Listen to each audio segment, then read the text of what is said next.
धुळे येथील प्रभाग क्रमांक 1 मधील नगरसेविका योगिता संजय कुटे यांनी 3 अपत्य असताना 2च दाखविले. त्यांच्या नामनिर्देशन अर्जावर NA नॉट ॲप्लिकेबल असे लिहिले आहे. तसेच नोटरी अधिकाऱ्यांची शिक्के असून स्वाक्षरी नाही.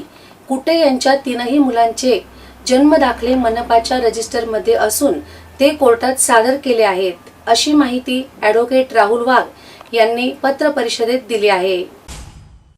याचिका दाखल केल्यानंतर 8 तारखा झाल्या, त्यात आतापर्यंत काय झाले हेही स्पष्ट केले.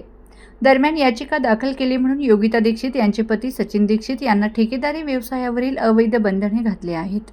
त्यांचे मनपात दाखल केलेले टेंडरिंग रद्द केले गेल्याचे आरोप यावेळी करण्यात आले. मागील सुनावणीत योगिता कुटे व अन्य प्रतिवादी न्यायालयात हजर झाले होते. त्यांच्या वतीने लेखी खुलासा अद्याप सादर झालेला नसून न्यायालयाने त्यासाठी मुदत दिली आहे.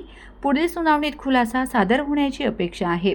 याचिकेत योगिता संजय कुटे यांची निवडणूक रद्द करून योगिता सचिन दीक्षित यांना विजयी घोषित करण्याची मागणी करण्यात आली आहे.